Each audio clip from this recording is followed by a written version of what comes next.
வணக்கம். பொதிகை விரைவு செய்திகளுக்காக காமாட்சி.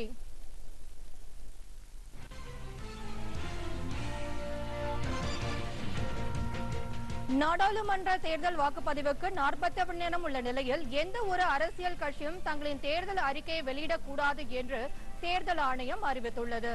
இது தொடர்பாக தேர்தல் ஆணையம் வெளியிட்டுள்ள அறிக்கையில் தேர்தல் நடத்தை விதிமுறைகளின் ஒரு பகுதியாக இந்த உத்தரவு வெளியிடப்படுவதாக தெரிவிக்கப்பட்டுள்ளது. தேர்தல் தேதிகள் அறிவிக்கப்பட்ட பின்னர் அரசியல் கட்சிகள் கடைபிடிக்க வேண்டிய நடத்தை விதிமுறைகளில் இந்த உத்தரவும் அடங்கும் என்று அதில் கூறப்பட்டுள்ளது. அதாவது வாக்குப்பதிவுக்கு 2 நாட்களுக்கு முன்னர் தேர்தல் அறிக்கையை வெளியிட்டுவிட வேண்டும் என்று தேர்தல் ஆணையம் தெரிவித்துள்ளது.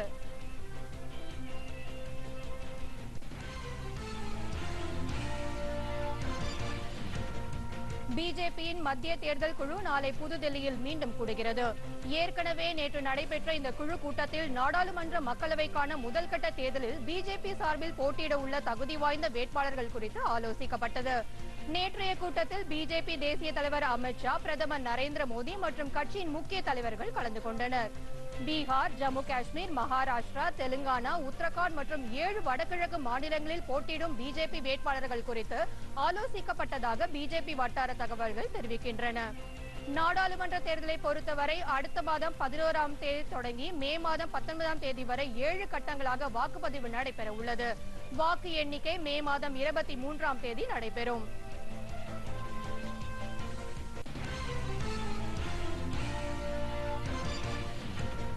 நடைபெற உள்ள நாடாளுமன்ற தேர்தலில் தமிழகத்தில் அஇஅதிமுக போட்டியிடும் கட்சிகள் தொகுதி விவரங்கள் அறிவிக்கப்பட்டுள்ளன. சென்னையில் உள்ள தனியார் விடுதியில் கட்சியின் ஒருங்கிணைப்பாளரும் துணை முதலமைச்சருமான ஓ பன்னீர்செல்வம் கூட்டணி கட்சிகள் போட்டியிடும் தொகுதிகளை வெளியிட்டார்.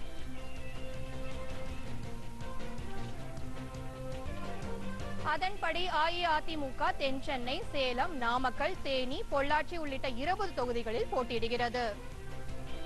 பாட்டாளி மக்கள் கட்சி தர்மபுரி, விழுப்புரம், கடலூர், மத்திய சென்னை, திண்டுக்கல், ஸ்ரீபெரும்புதூர், அரக்கோணம் ஆகிய 7 தொகுதிகளிலும், தேமுதிக வடசென்னை, கள்ளக்குறிச்சி, திருச்சி, விருதுநகர் ஆகிய 4 தொகுதிகளிலும் போட்டியிடுகின்றன.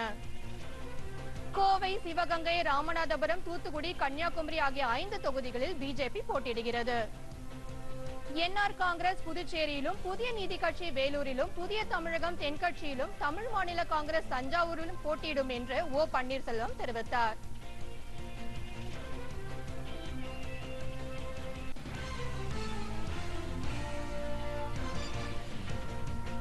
மத்திய வெளியுறவுத்துறை அமைச்சர் சுஷ்மா ஸ்வராஜ் 2 நாள் பயணமாக இன்று மாலத்தீவுகளுக்கு செல்கிறார். அவருடன் வெளியுறவுத்துறை செயலாளர் விஜய் கோகலே தலைமையிலான உயர்நிலை குழுவும் செல்கிறது. சுஷ்மா ஸ்வராஜ் தமது இந்த பயணத்தின் போது மாலத்தீவு அதிபர் இப்ராஹிம் முகமது சோலே, நாடாளுமன்ற அவைத் தலைவர் காசிம் இப்ராஹிம் மற்றும் அந்நாட்டின் வெளியுறவுத்துறை அமைச்சர் அப்துல்லா சாகித் ஆகியோரை சந்தித்து பேச்சுக்கள் நடத்துகிறார். அமைச்சர்கள் நிலையிலான பேச்சுக்களின் போது இந்தியா மாலத்தீவு இடையே இருதரப்பு உறவுகள் குறித்து சுஷ்மா ஸ்வராஜ் பேச்சு நடத்த இருப்பதாக வெளியுறவுத்துறை அமைச்சக செய்தி தொடர்பாளர் ரவீஷ்குமார் தெரிவித்தார்.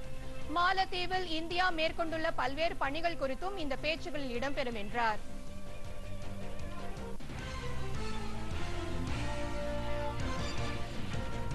நாடாளுமன்ற தேர்தலில் போட்டியிட உள்ள 27 வேட்பாளர்கள் அடங்கிய 4வது பட்டியலை காங்கிரஸ் கட்சி நேற்று வெளியிட்டுள்ளது. கேரள மாநிலத்தில் 12 பேர் வேட்பாளர்களாக அறிவிக்கப்பட்டுள்ளனர்.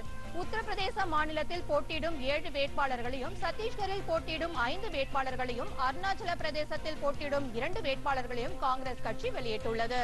அந்தமான் நிக்கோபார் தீவுகளில் போட்டியிடும் 1 வேட்பாளரும் இதில் அடங்குவார்.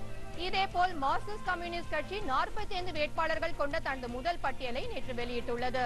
மேற்கு வங்க மாநிலத்தில் 16 பேரும், கேரளாவில் 15 பேரும் இந்த பட்டியலில் இடம்பெற்றுள்ளனர். திரிபுரா, அசாம், தமிழ்நாடு ஆகிய மாநிலங்களில் தலா 2 பேர் இந்த பட்டியலில் இடம்பெற்றுள்ளனர். ஹரியானா, இமாச்சல பிரதேசம், மத்திய பிரதேசம், மகாராஷ்டிரா, ஒடிஷா, பஞ்சாப் மாநிலங்களில் தலா 1 வேட்பாளராக அறிவிக்கப்பட்டுள்ளனர்.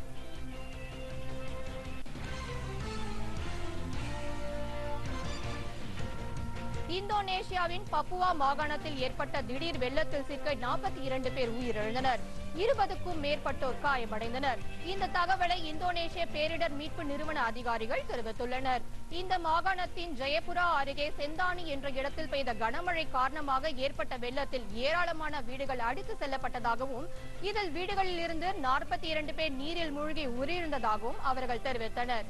ஏராளமானோர் வீடுகளை இழந்து தவிப்பதாக தகவல்கள் தெரிவிக்கின்றன.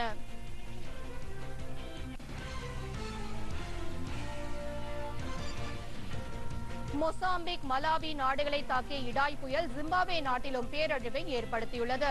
இந்த புயல் தாக்குதலில் இதுவரை 150க்கும் மேற்பட்டோர் உயிரிழந்திருப்பதாக அங்கிருந்து வரும் தகவல்கள் தெரிவிக்கின்றன. ஏராளமானோரை காணவில்லை என்று தெரிய வந்துள்ளது. புயல் தாக்குதலால் பல நகரங்களில் மின்சாரம் துண்டிக்கப்பட்டு மக்களின் இயல்பு வாழ்க்கை பாதிக்கப்பட்டுள்ளது. புயல் பாதிக்கப்பட்டுள்ள இடங்களில் மீட்பு மற்றும் நிவாரண பணிகள் முழுவீச்சில் மேற்கொள்ளப்பட்டுள்ளன.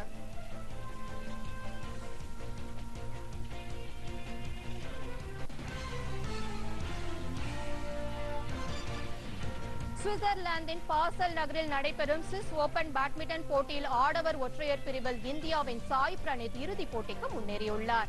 நேற்று நடைபெற்ற அரையிறுதிப் போட்டியில் உலகின் 22ஆம் இடத்தில் உள்ள பிரணீத் 5ஆம் இடத்தில் உள்ள சீனாவின் சென் லாங்கை 21-18, 21-13 என்ற செட் கணக்கில் வீழ்த்தினார். முதல் செட்டில் கடுமையாக போராடிய பிரணீத் 2வது செட்டில் எளிதில் வெற்றி பெற்று இறுதிப் போட்டிக்கு முன்னேறினார். இறுதிப் போட்டியில் சாய் பிரணீத் சீனாவின் சிச்சுயை இன்று எதிர்கொள்கிறார். இத்துடன் செய்திகள் நிறைவடைந்தன. மீண்டும் செய்திகள் பிற்பகல் 2 மணிக்கு. வணக்கம்.